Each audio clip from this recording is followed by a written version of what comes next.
Windows 10 KB5026361 May 2023 update is causing issues for some user.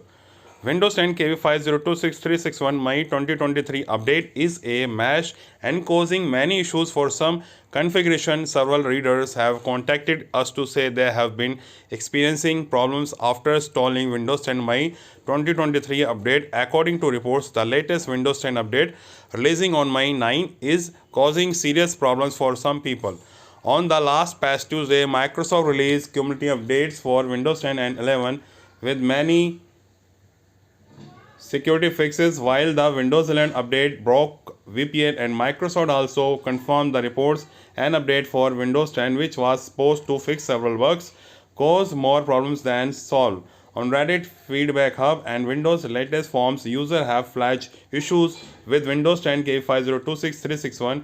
This update seems to be causing a raft of issues for users, including blue screen of death errors. One of the most serious reported problems involves an error message "PROCESS1 INITIALIZATION FAILED."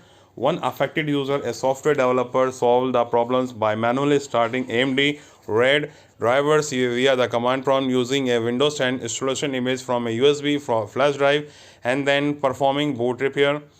Some have flagged Windows 10 update install issues, including a persistent error code 0x800F0922.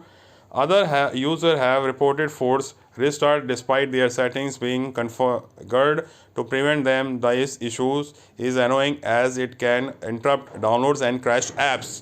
Following the update, some users also noted a constant stream of 0x800F0984, 0x800F0984 matching binary vmswitch.sys missing for component AMD 64 Microsoft Hyper. We did errors appearing in their event logs, along with failures in Microsoft Edge updates. In light of these reports, it's clear that Windows 10 and Windows 11 are grappling with similar issues. Microsoft has yet to acknowledge reports, and how quickly the tech giant will address this concern remains to be seen.